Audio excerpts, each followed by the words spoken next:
কেমন হয়েছে? হেভি লাগছে। Thank you. ঠিক আছে, আরেকটা জিনিস আছে। আরো আরেকটা ছোট জিনিস।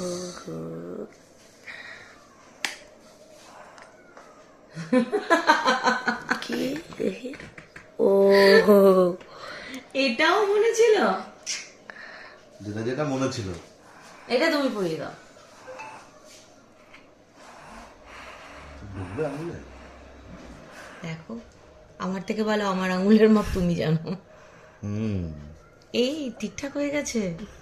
এই তুই আঙ্গুলটার মাপ, এই কোনটা আমার হ্যাঁ, আমার আমার এই আঙ্গুলের মাপ আর এর এই আঙ্গুলের মাপটা দুটো সমান। মোটামুটি একই। বাবা, অনেকগুলো গিফট হয়ে গেল। Thank you. আরেকটা আছে, আরেকটা কতগুলো